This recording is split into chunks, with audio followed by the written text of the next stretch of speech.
reconciliarnos en uno mismo, porque a veces nos mantenemos muy alejados de Dios y de la familia. Entonces debemos de reconciliarnos con todo, pues, para un bien de todos.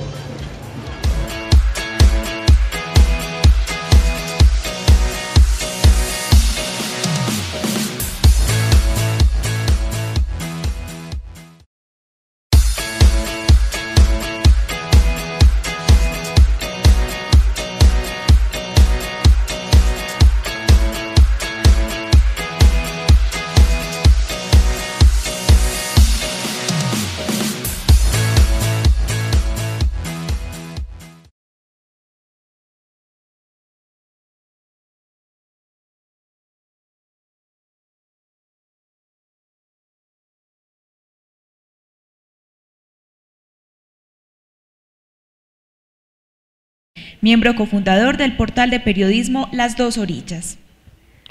Bienvenido, doctor León Valencia, lo acogemos con mucho cariño.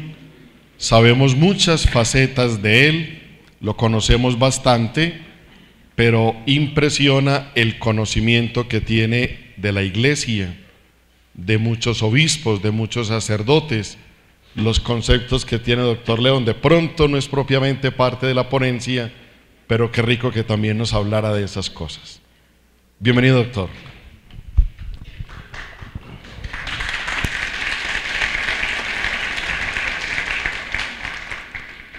Muy buenos días y muchas gracias por la invitación al señor obispo Fidel, a Pedro Pablo, el sacerdote con el que me encontré ayer para empezar este encuentro con ustedes, a Sandra.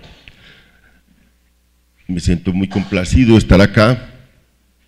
Yo soy parte de esta tierra antioqueña y como la introducción que me hacían es que siempre he estado muy ligado en distintos momentos a sacerdotes, a la iglesia. Yo empecé mi compromiso social en el suroeste de Antioquia de la mano de Monseñor Augusto Trujillo Arango, que era un obispo para mí entrañable. Era apenas un adolescente cuando empecé a trabajar con la Iglesia Católica y fundamos la Juventud Estudiantil Católica en toda esa zona con un grupo de sacerdotes que habían hecho un compromiso en la Conferencia Episcopal Latinoamericana de Medellín en el año 68, 11 sacerdotes que se fueron a esa zona a trabajar con las comunidades, con los indígenas, con los campesinos, con los jóvenes de toda la región del suroeste, que son unos 21 municipios. Hicimos la Asociación de Usuarios Campesinos, la Juventud Estudiantil Católica, fundamos consejos estudiantiles en los 21 municipios. Fue una experiencia apostólica, una experiencia que marcó mi vida y que transformó todo lo que hice después. Y claro, por ese camino de compromiso social, de humanismo católico, de humanismo cristiano, me fui después a unos compromisos mucho más duros y complejos, como fue pertenecer a la guerrilla del ELN y llegar hasta su comando central, y luego retirarme de allí para hacer un proceso de paz. Y me retiré, debo decirlo, especialmente por una cosa muy dolorosa que ocurrió en esa guerrilla de la cual yo era jefe, y es el asesinato de Monseñor Jaramillo, obispo de Arauca.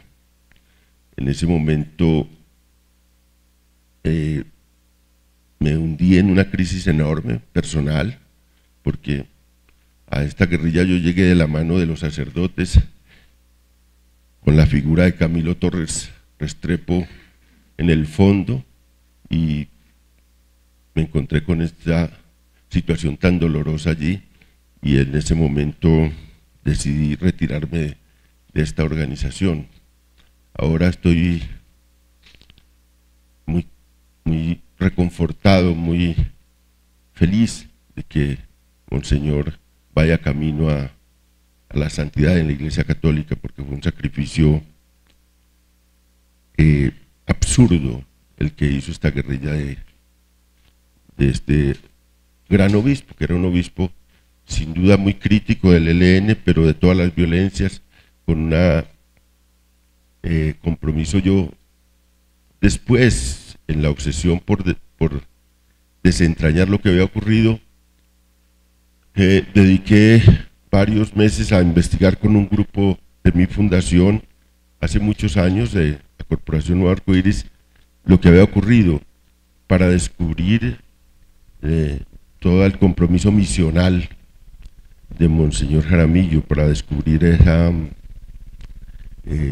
historia tan especial de trabajo con la gente de Arauca y de trabajo con los campesinos colombianos.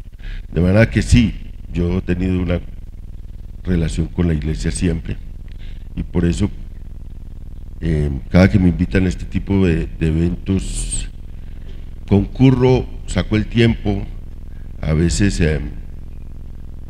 declinando otros compromisos, porque me siento muy a gusto en medio de católicos, de religiosos, de la iglesia a la cual pertenecieron mis padres, sin duda, a la cual pertenece casi la mayoría de este pueblo antioqueño. Pero claro, hoy vengo a hablar de la reconciliación, y la reconciliación tiene un primer estadio, que es la paz. La reconciliación es quizás un estadio mucho más avanzado de la paz, es como el punto de llegada de la paz, pero el punto de partida son los acuerdos de paz. El punto de partida de la reconciliación es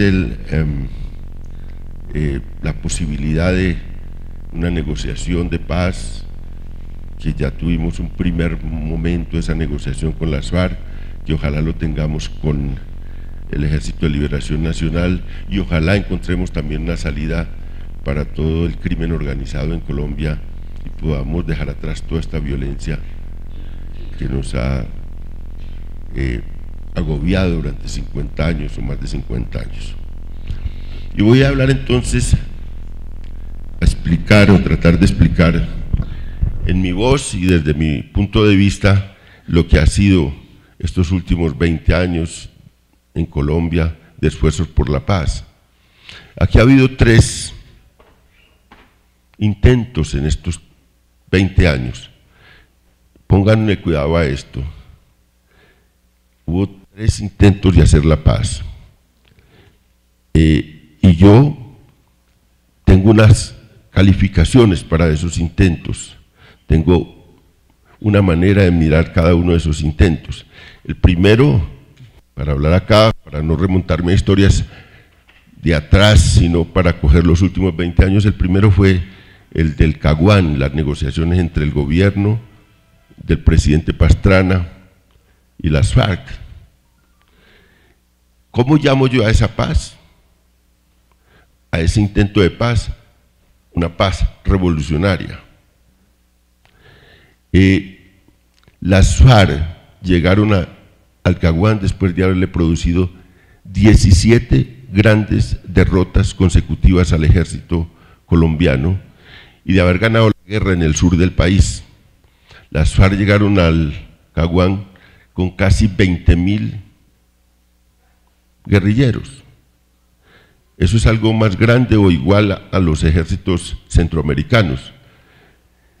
Con ese poder que tenían, creían que podían conquistar un gobierno compartido, un gobierno que llamaban ellos de amplia participación, que podían exigir unas transformaciones revolucionarias del país, transformar el país, hacer un gobierno de transición, y eso fracasó. Eso le digo yo, una paz revolucionaria, una guerrilla que se siente ganadora y que va a imponer un cambio según su visión, y por eso pues era, digamos, inadmisible para un Estado que había sufrido todas esas derrotas en el sur del país, pero que sin duda se sentía controlando el conjunto de la nación. y sentía que tenía la fuerza para seguir combatiendo a esa guerrilla y no quiso ceder a esas propuestas que tenían las FARC en el Caguán. Marulanda en ese tiempo estaba vivo y lideró esa negociación por parte de las FARC, y él, claro, tenía la ambición de participar en un gobierno y de controlar parte del país, y eso llevó al traste esa negociación. Fracasó esa paz revolucionaria y luego vino una paz, un intento de pacificación del país, que es la segunda cosa de que quiero hablar, y es la paz de vencedores, que es la paz del presidente Uribe. Él, después del fracaso del Caguán, vino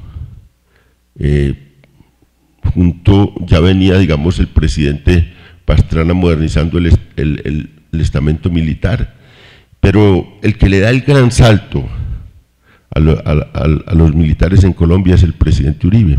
Y miren, nosotros teníamos 300.000, 250.000, 300.000 efectivos en policía y ejército cuando llegó ese proceso de modernización, y hoy tenemos 500.000, o sea, se duplicó la fuerza pública con el empeño de acabar con las FARC y de someterlos a la justicia y de desmantelar todas sus estructuras y, claro, controlar todo el territorio nacional. Ese esfuerzo no era para una paz concertada, sino una paz de sometimiento, una paz donde el vencedor obliga al vencido a entregarse, a dejar sus armas y a someterlos a procesos de justicia, y pare de contar. Ese segundo intento también fracasó.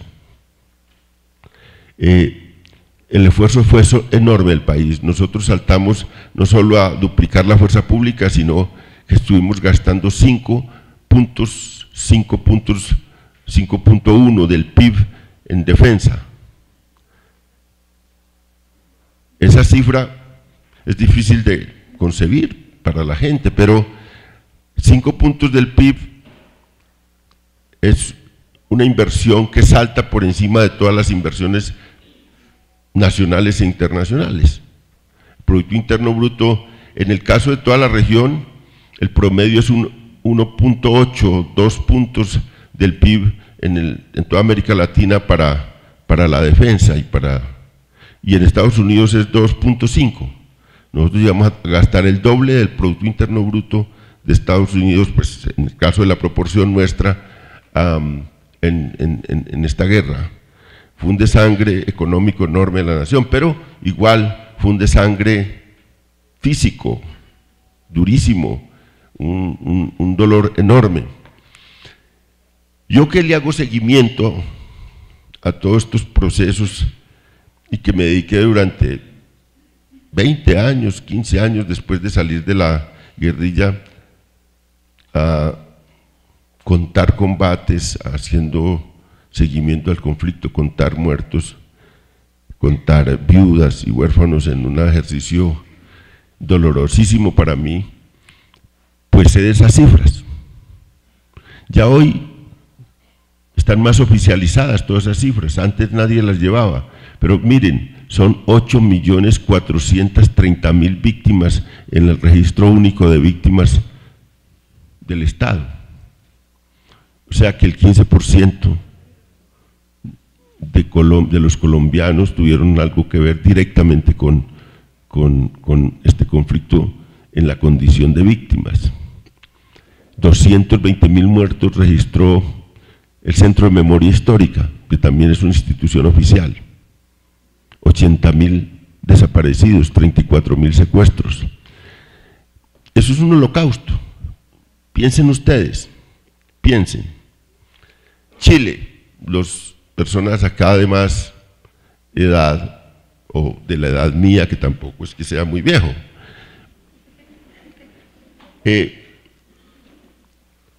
saben que la dictadura chilena, la dictadura de Pinochet era algo infamante, digamos, algo que en toda América Latina y en Europa se veía como algo muy tenebroso, pues sobre todo los que criticábamos las dictaduras. Pues esa dictadura tuvo 3.200 entre muertos y desaparecidos, 3.200 personas, tuvo un exilio grande. Mucha gente se fue a Europa desde Chile, pero los muertos fueron 3.200. Nosotros tenemos 220.000 muertos oficialmente reconocidos en esta confrontación. Tenemos 8.430.000 víctimas. Eso es una cosa que tiene un impacto enorme en cualquier memoria, en cualquier corazón. Y fíjense, uno piensa que eso está muy lejano porque empezamos a contar este conflicto desde el año 64, entonces diríamos hace 53 años el conflicto, pero no, esa es una duración enorme, pero tuvo unos puntos donde se concentró toda la violencia. ¿Saben ustedes en qué tiempo se produjo más o menos el 70% de las víctimas? En 10 años, que van desde el 98, 97 a 2005. El 67%, y si ustedes entran al Registro Único de Víctimas, es fácil y ustedes hacen la cuenta, 67% de las víctimas de este conflicto se hizo en el gobierno de Pastrana y en el primer gobierno del presidente Uribe. 67% de esos 8 millones, más de 8 millones de víctimas, de muertos, de desaparecidos, de secuestrados. Gobierno de Pastrana, primer gobierno de Uribe. Ahora están juntos ellos. ¿Por qué? No es que ellos hicieron esas muertes o esas víctimas. No es una acción personal del presidente Uribe ni del presidente Pastrana. Es el contexto que se creó en ese momento de ascenso de la militarización del país. Y claro, eso no es responsabilidad solo de arriba, de las élites políticas, es también de las guerrillas, por supuesto, y de los paramilitares y de los empresarios. Eso no es responsabilidad de uno solo. Es el fracaso de todo un país y el fracaso de unas guerrillas y el fracaso de unas élites políticas. Pero quería darles esas cifras, que las anoten, que las estudien, que las miren en todo y analicen lo que pasó. Esa paz de vencedores se intentó, se produjo todo ese gasto en fuerza pública, se produjo todo ese dolor que se produjo en el país, pero al fin y al cabo, después, ahí estaban las guerrillas de las FARC vivas, vivitas y coleando. Salimos de todo eso y ahí estaban. Y estaba el ELN, y está el ELN, y puede crecer, y aún hoy puede crecer si no se acuerda una paz con ellos. ¿Por qué se da eso en Colombia? Hay muchas interpretaciones. Yo no quiero ahondar en eso porque quiero centrarme en mirar la bondad que tiene lo que estamos viviendo hoy.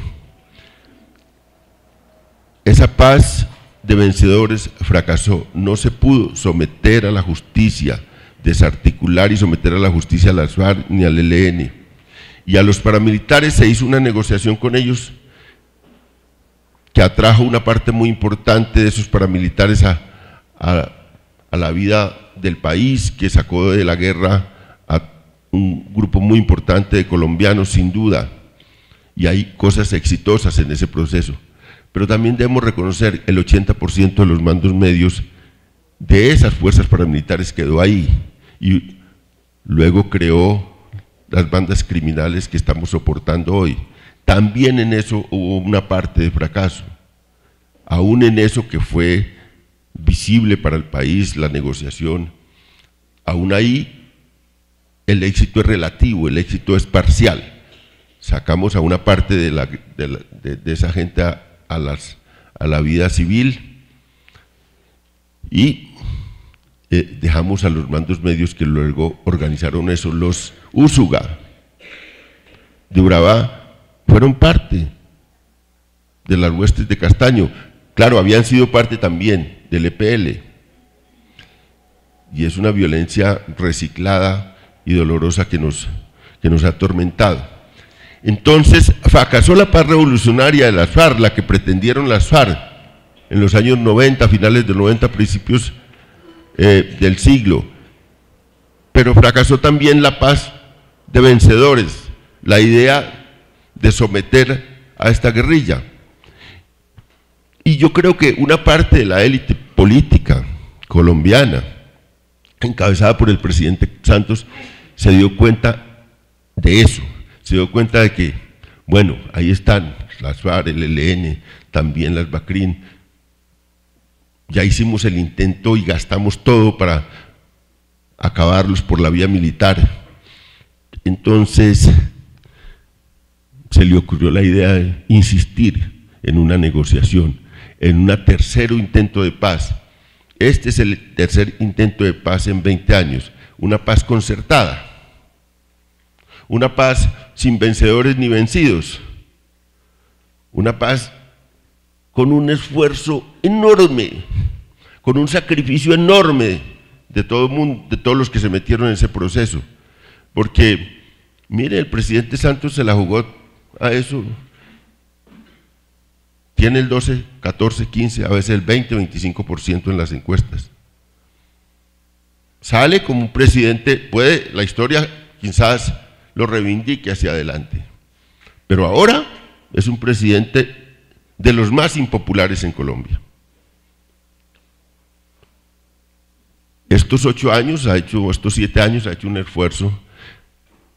Le costó separarse de su amigo, creo yo, de la persona que fue su jefe durante 8 años, que es el presidente Uribe, y abrir una confrontación tan dura con él y enfrentarse a todo un sector político muy importante en Colombia. Le ha costado eso. Pero dijo, por aquí es, y no se paró de esa mesa con todo lo que tuvo de dificultades esa mesa de La Habana. Este tercer intento de paz, una paz concertada, una paz sin vencedores ni vencidos, es lo que estamos viviendo.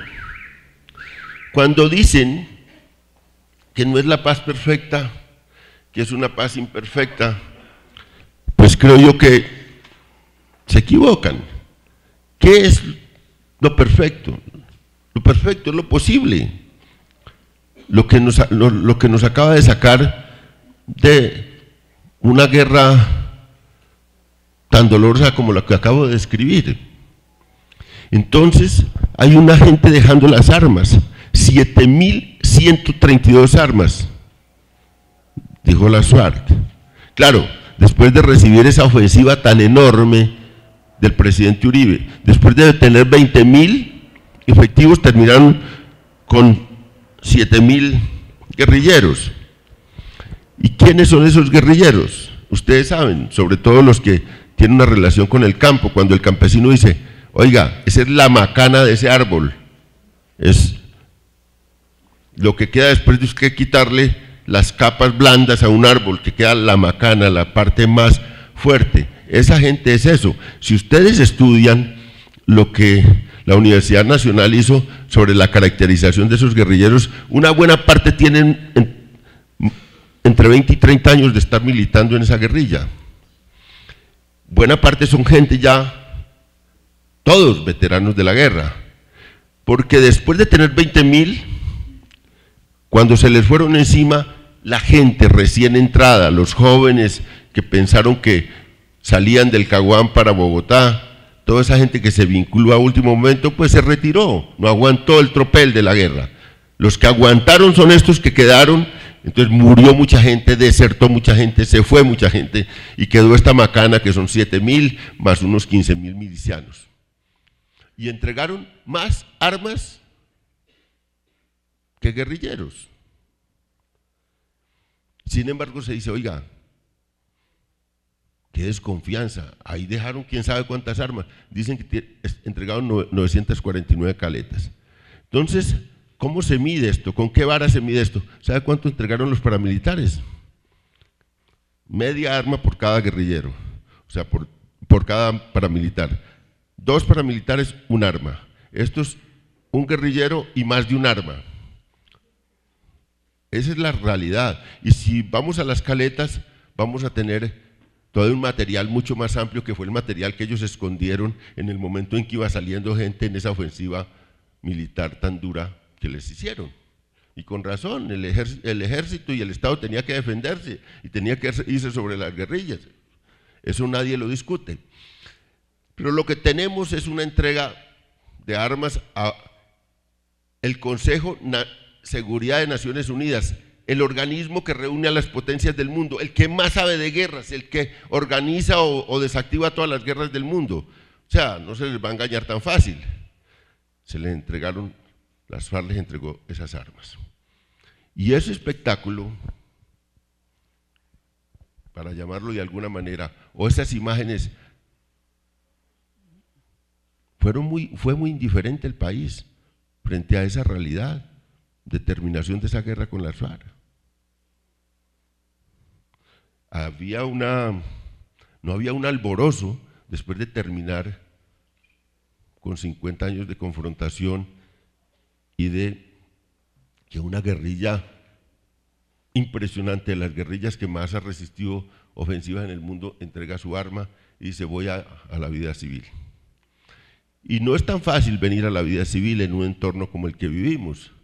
Mire, nosotros tenemos, como Fundación Paz y Reconciliación, estamos haciendo un seguimiento en terreno al posconflicto y al cumplimiento de los acuerdos.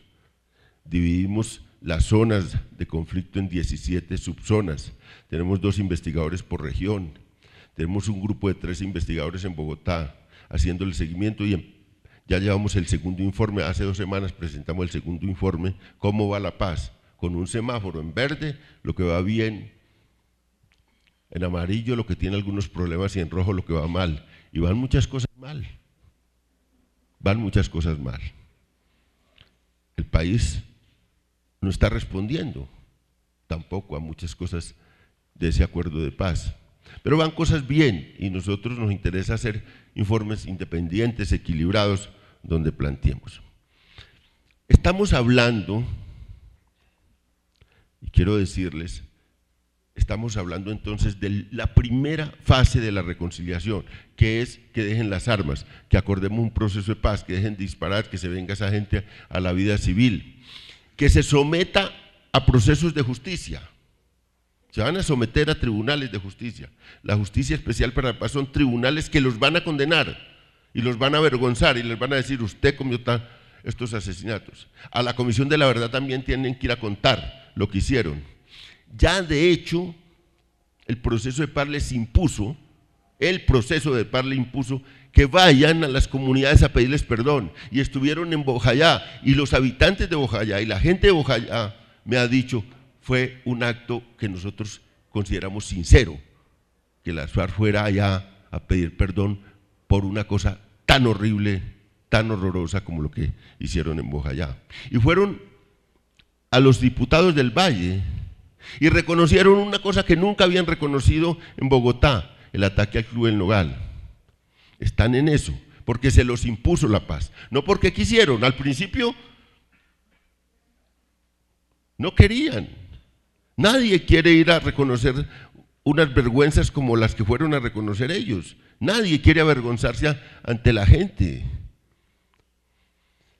Estos los arrogantes de las FARC, una fuerza que decía vamos por el poder, no lo podemos tomar, que humilló a los secuestrados, está en el camino de pedir perdón. Pero eso es apenas el principio de la reconciliación en Colombia. Estamos apenas rozando esto. Esto va a ser largo, la reconciliación de este país. Larga. Acá estuvo hace un año, creo, año y medio, un gran periodista alemán de la Deutsche Welle, que ha trabajado todo lo de memoria, y estuvo aquí en Medellín en el Centro de Memoria, contando Alemania. Dicen, todavía en Alemania no hemos reconocido lo que fue haber engendrado el fascismo, la Primera Guerra Mundial, la Segunda Guerra Mundial. Y contaba que a veces la sociedad alemana, en sus máximos dirigentes, ha reconocido la responsabilidad de la nación alemana en eso.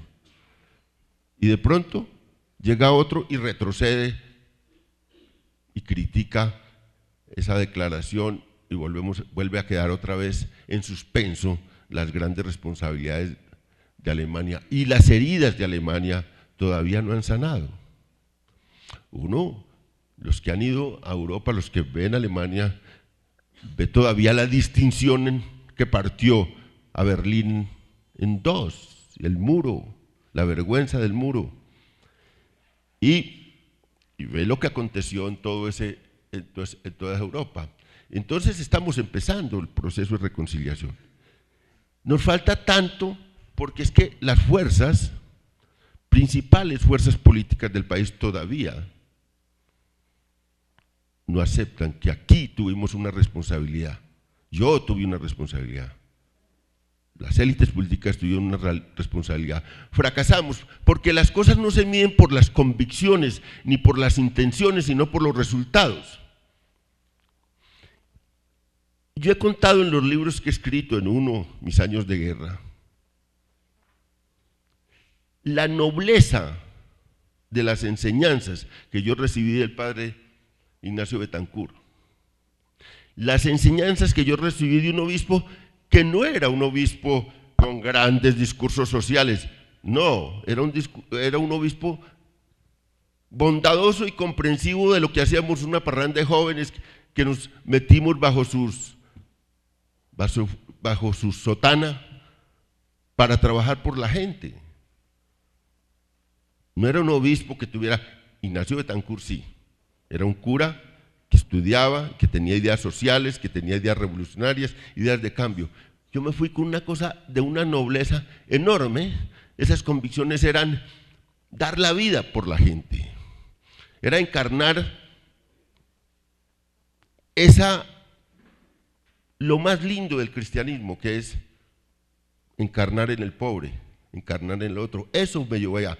Pero yo hoy en día no me juzgo a mí mismo por esas convicciones tan bellas, porque entonces sería el hombre más hermoso del mundo. Me juzgo porque yo me fui por ellas, pero me juzgo por los resultados y tengo un mal balance de mi vida.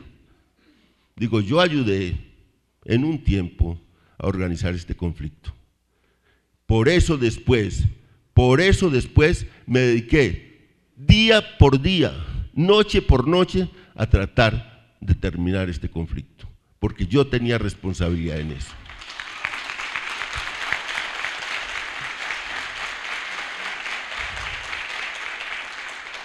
Entonces los dirigentes políticos colombianos no se pueden juzgar por las buenas intenciones que han tenido, sino por los resultados, y los resultados son desastrosos. Tienen que autojuzgarse por eso, y tienen que responderle al país por eso. Pero no hay todavía esa convicción. Bueno, les voy a empezar por contarles una anécdota. Nosotros tenemos hace unos 5 o 6 años unos almuerzos en la Embajada Suiza. A esos almuerzos concurre la doctora Marta Lucía Ramírez. Una vez ahí conversando del conflicto colombiano, que a eso es lo que hacemos, y de la paz, pues le dije, pues, doctora, pues así, no tenía ninguna intención de hacerle ningún señalamiento. Y dijo, usted que estuvo en el conflicto sabe cómo es eso. ¿Cómo así que yo estuve en el conflicto? Entonces yo Me extrañé enorme que a ella le pareciera que no estuviera en el conflicto. ¿Cómo así, doctora Marta Lucía? Yo, no, sí, dice ella, yo no estuve en el conflicto. ¿Cómo así que yo estuve en el conflicto? Yo, doctora Marta Lucía, usted fue ministra de Defensa en medio de la guerra. Entonces no estaba cumpliendo con sus obligaciones. Si la ministra de Defensa de un país en guerra no estuvo en el conflicto, entonces ¿dónde estamos?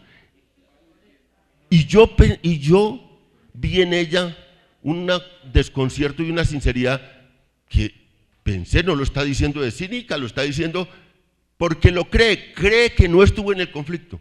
Esto es, ¿cómo así? De ella, y así, las élites políticas colombianas no tienen la conciencia de la responsabilidad que tuvieron. Bueno, la presión sobre La Habana fue enorme del presidente Uribe y el presidente Pastrana para que lo sacaran a los expresidentes de la Justicia Especial y de la Comisión de la Verdad.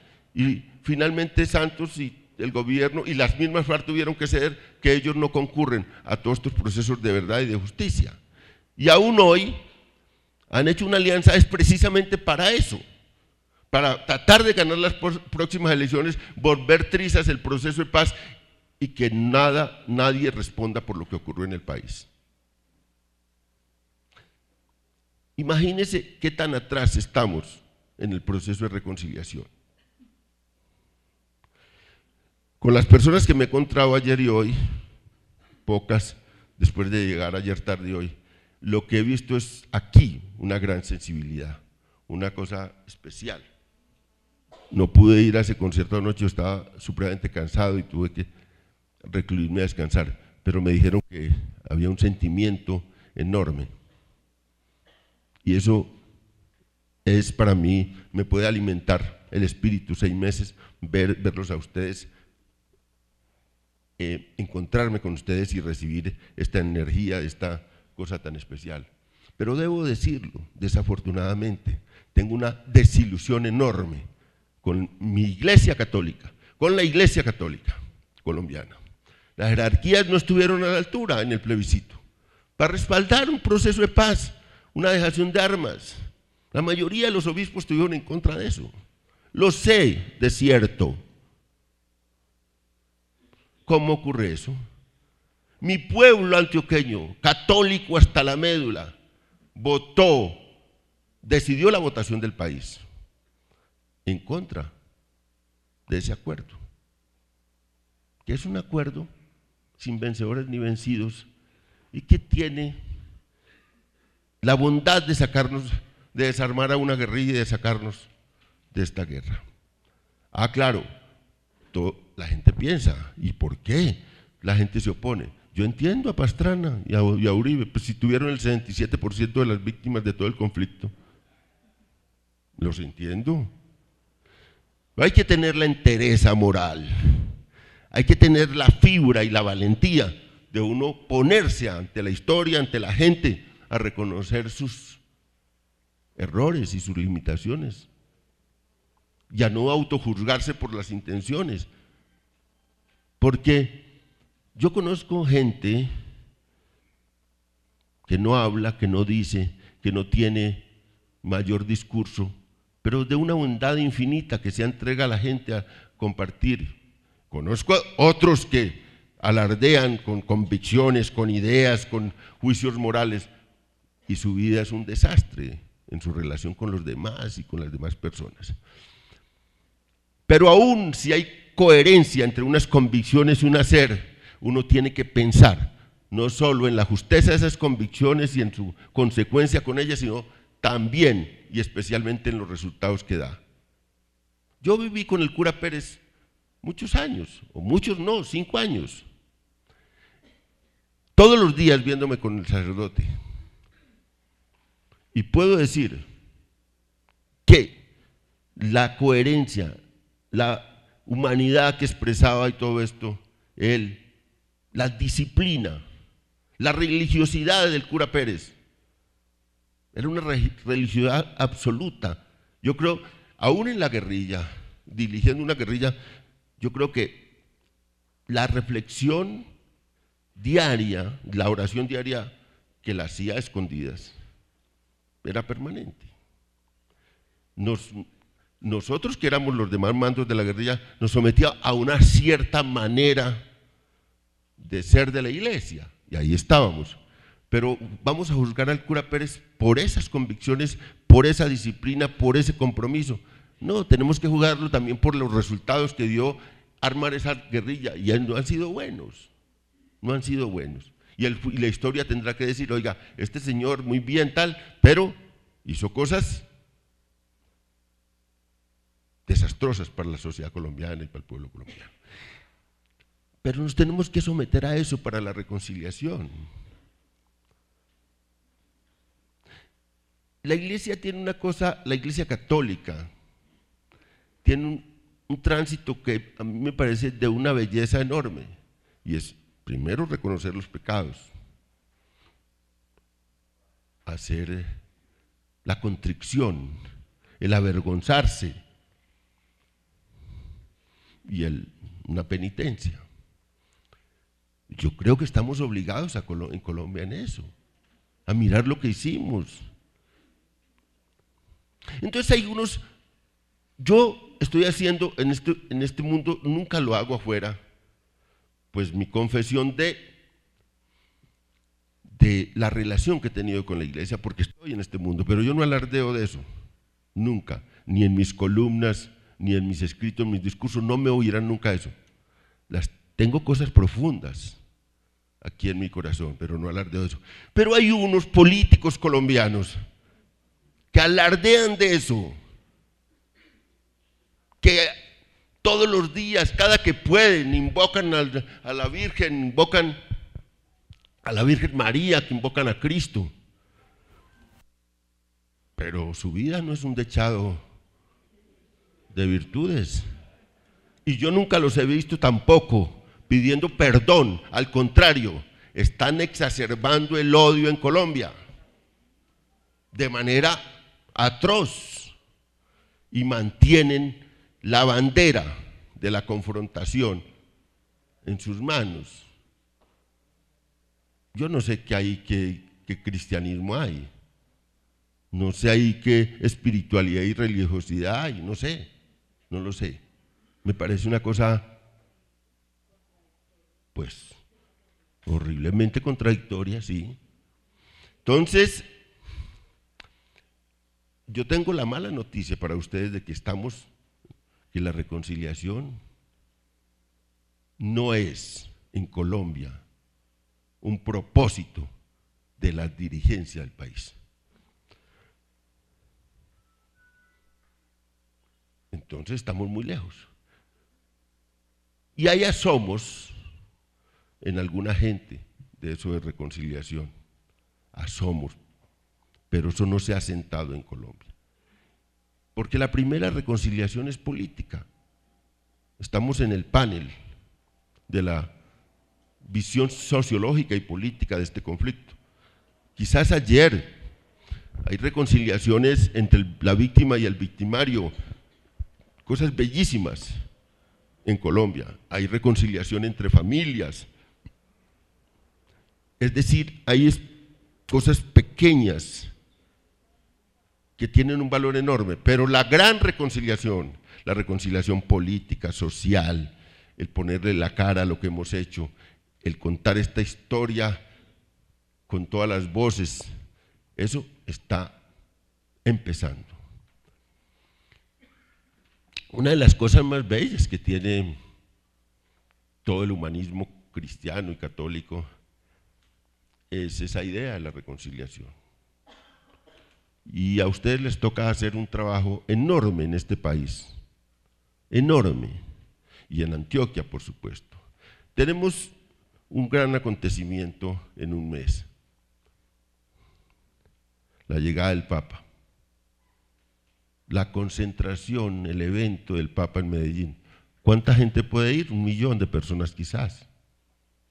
Va a ser una cosa asombrosa porque está en el centro del catolicismo, y será un evento para que ojalá Francisco, con ese apostolado que le ha hecho, ese papado basado en gestos, más que en grandes discursos, en gestos. Ojalá tengamos un gesto grande de Francisco hablándole a este pueblo católico en favor de una reconciliación y de una paz. El impacto que puede tener esto en las almas y en los corazones de los antioqueños puede ser enorme, puede ser enorme, puede ser más importante que cualquier cosa política que se haga, que cualquier transformación o liderazgo político. Francisco está mucho más allá de lo que puedan hacer los políticos. Y fíjense, una persona que, claro, vivió muchas cosas del cristianismo y de la Iglesia Católica, pero que, pues, soy un señor ya de edad, descreído de muchas cosas y dedicado a escribir. Pero me ha tocado escribir varias columnas diciendo, oigan, a Francisco, a mí, que eso no es misión mía, pero me ha dolido tanto esta iglesia sorda a las enseñanzas del Papa, me ha dolido tanto que he metido la cucharada donde no me llaman y donde yo creo que no tengo tan legitimidad para hablar. Yo me imagino que obispos y curas dirán, pero ¿este qué se cree? Este tipo que fue guerrillero, este tipo que se cree porque viene a hablarnos a nosotros, pero a mí me ha dolido mucho la espalda que le ha dado la jerarquía católica al Papa Francisco. Yo veo al Papa Francisco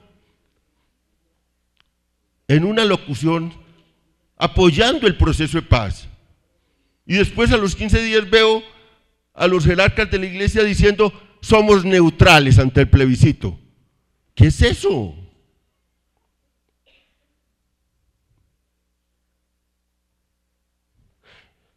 Me van a perdonar ustedes. Veo que atienden muy bien las recomendaciones del sacerdote. ¿Cómo es tu nombre? Geoffrey. Me impresiona. Cada que digo una cosa de estas, pienso que alguien va a insultarme.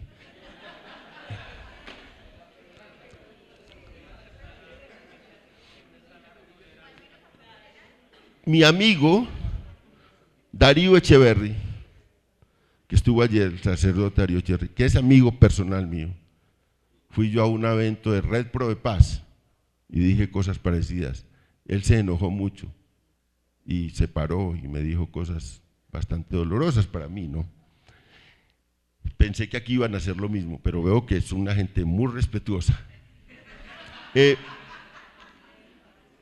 Pero me ha dolido mucho todo eso y por eso encontré este lugar para desahogarme. Yo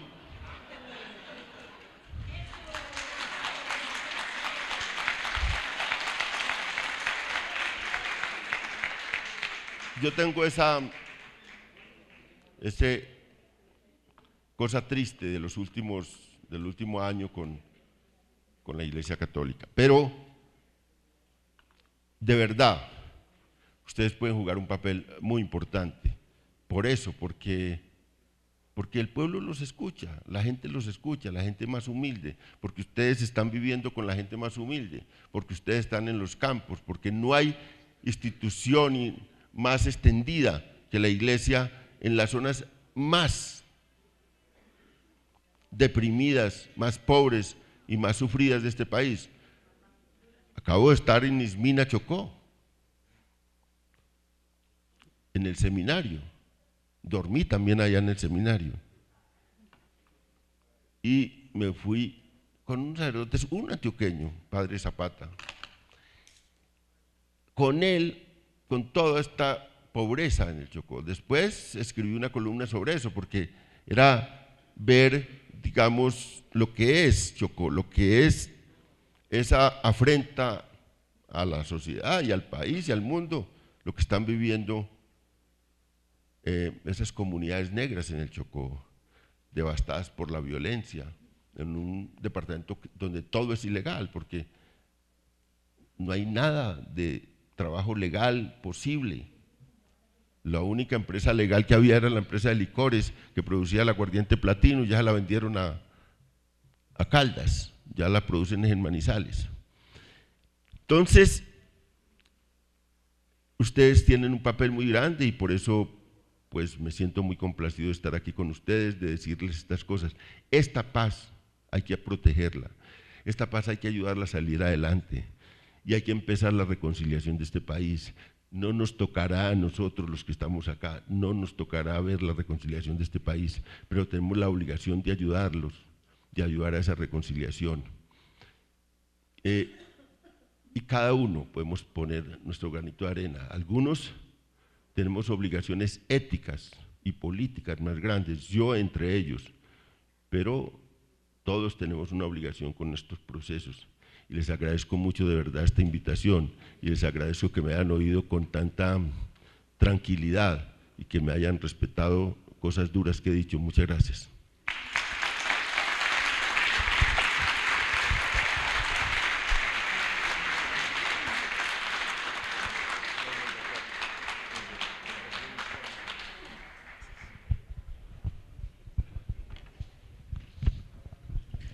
Un agradecimiento muy especial al señor León Valencia por esta ponencia de la reconciliación desde lo sociopolítico.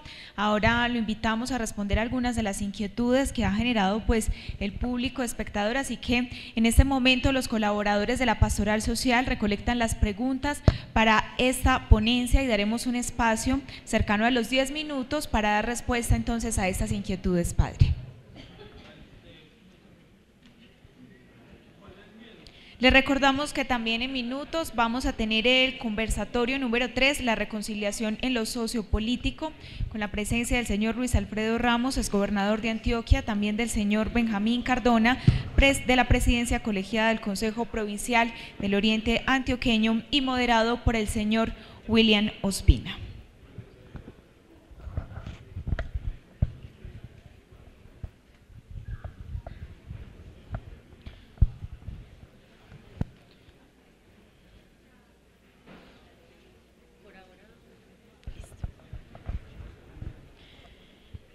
Bueno, vamos entonces con esta pregunta que dice así: ¿qué lo impulsó a desmovilizarse?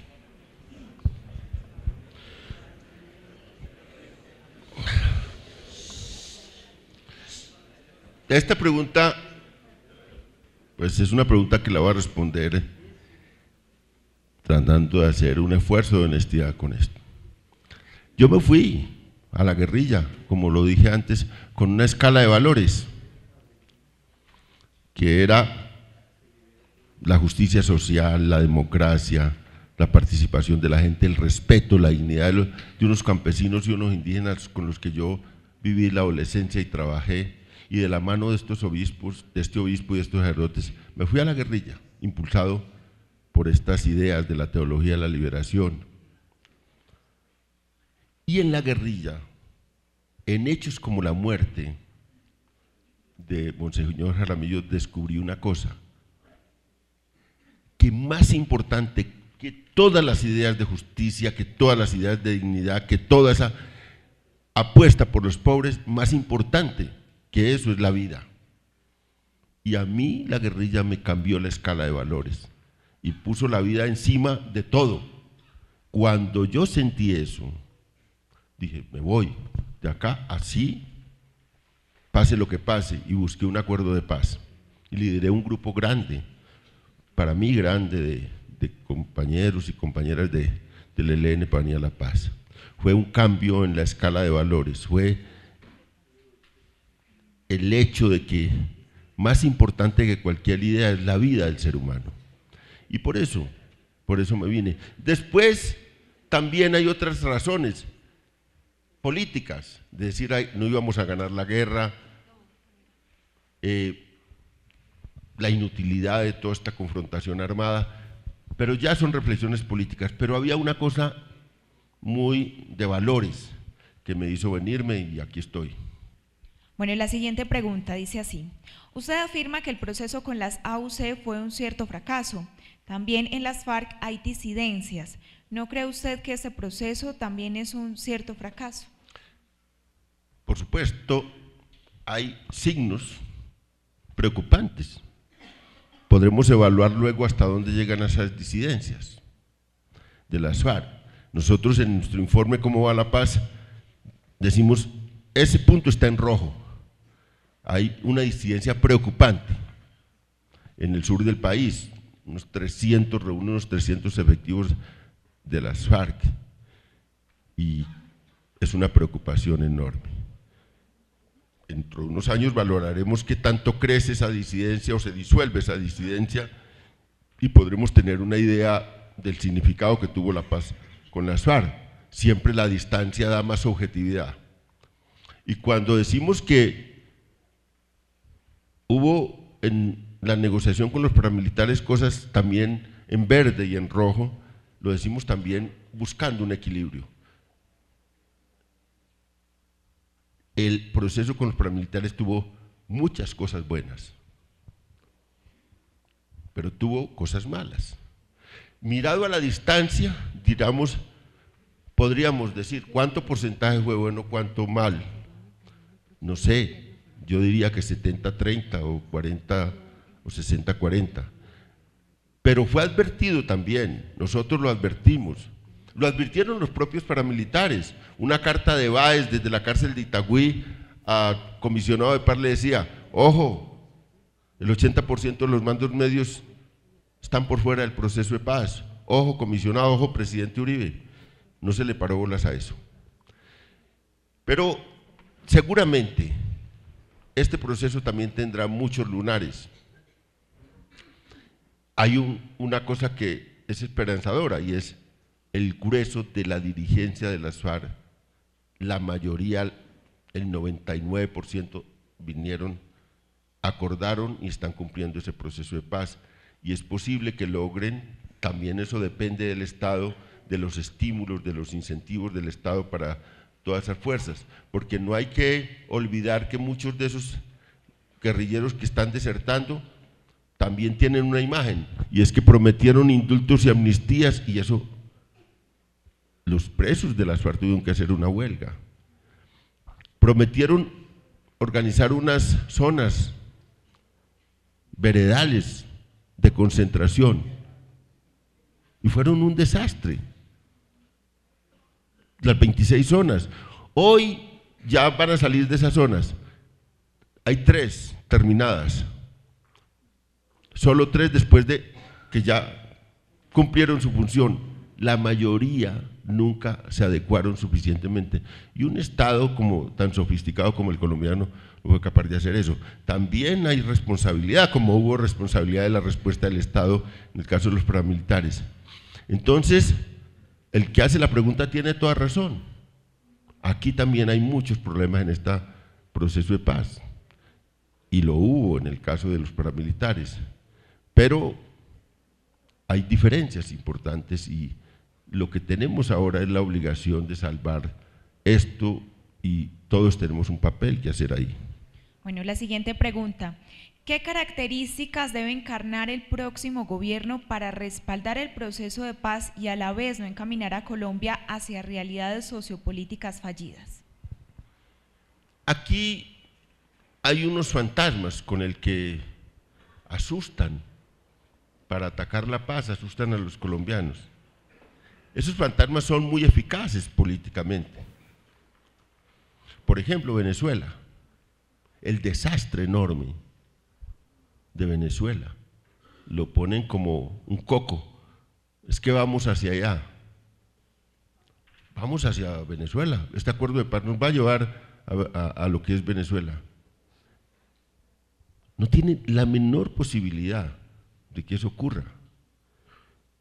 Venezuela y el régimen político, el de Chávez y el de Maduro, no han tenido ninguna aceptación en la sociedad colombiana. El 96% de los encuestados siempre rechaza lo que está pasando en Venezuela. Siempre rechazó a Chávez, a Maduro más que a Chávez.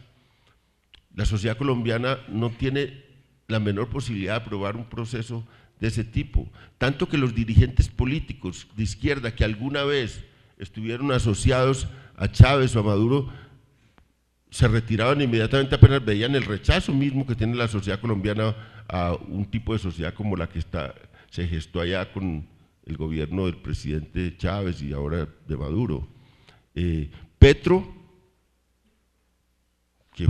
visitaba a Chávez, de pronto dijo esto, pues si sigo así, ahí sí no tengo ningún chance en la política colombiana. Todo el que asocien con Maduro o con Chávez, pues no tiene ninguna posibilidad en la política colombiana, ningún político, ni de izquierda ni de derecha menos, va a tener esa opción. Pero claro, la propaganda es muy eficaz. Todo el mundo dice, ¿cómo? Es que vamos para el chavismo. ¿Cómo vamos para la situación de Venezuela? Ahora estábamos conversando con el chico que me trajo acá del aeropuerto. Una infidencia, una novia de él era venezolana. Entonces comenzó a contarme cosas de Venezuela, que hay un poco de venezolanos acá ya disputando el trabajo en esta zona. ¿Cómo será en esta zona, que no es la zona central del país, están acá? La diáspora venezolana es un país con las reservas petroleras más grandes del mundo y en la crisis en que está. Eso es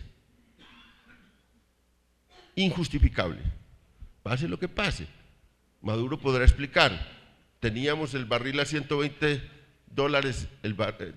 del precio del petróleo y hoy está a 40 o 40 y pico.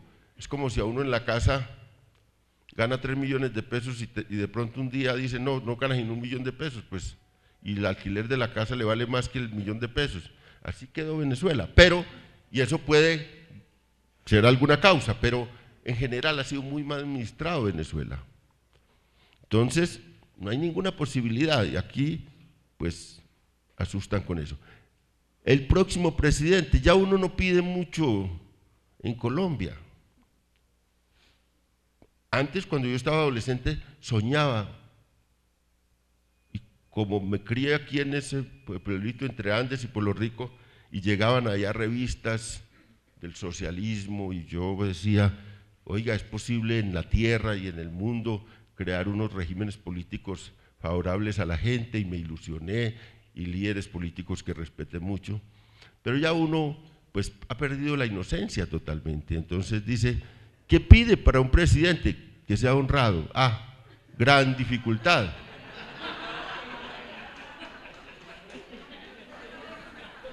Gran dificultad, que sea honrado, que no robe. Lo más, no pide uno, no, que tenga la idea de un proyecto de transformación del país, no, que no robe, primero. Que respete los acuerdos. El Estado establece acuerdos, los colombianos establecen acuerdos. Colombia, y eso hay que decirlo, tuvo una tradición, nuestros bisabuelos, de respetar la palabra, de cumplir. Lo sentía yo en Antioquia, lo sentía yo en mi niñez, con mi bisabuelo, con mi abuelo.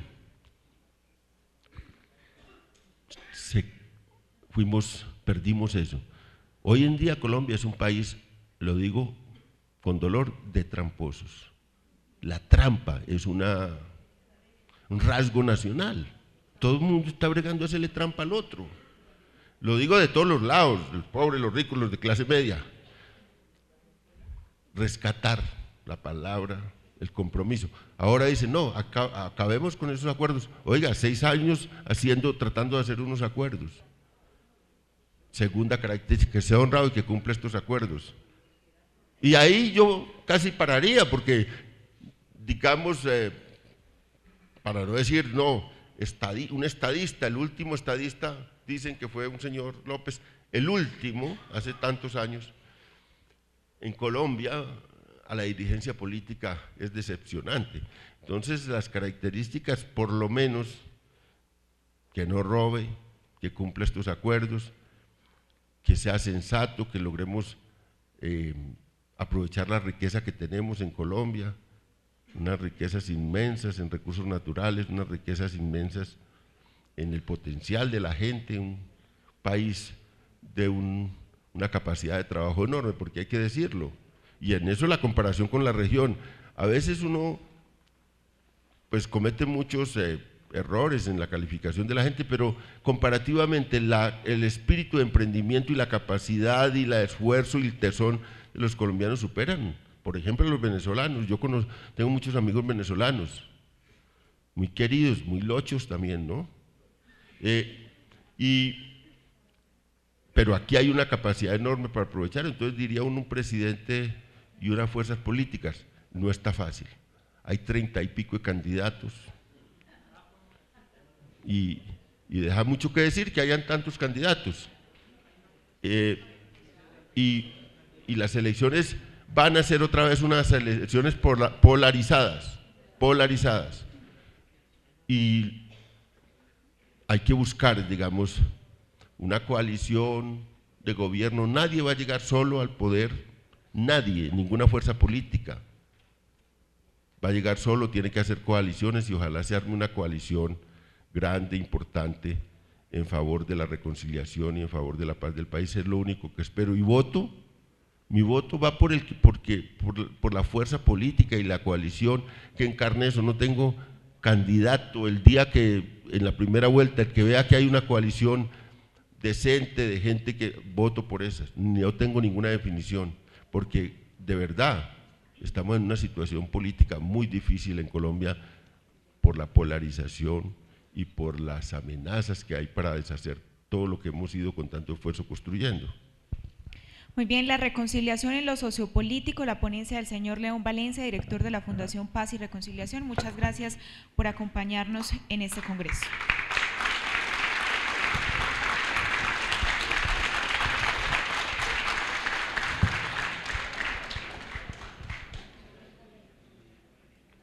Somos pues embajadores de Cristo, como si Dios exhortara por medio de nosotros.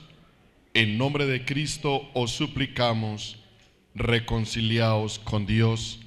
Segunda carta a los Corintios, capítulo 5, versículo 20. Damos paso al conversatorio número 3, construyendo territorio. La reconciliación desde una mirada social y política.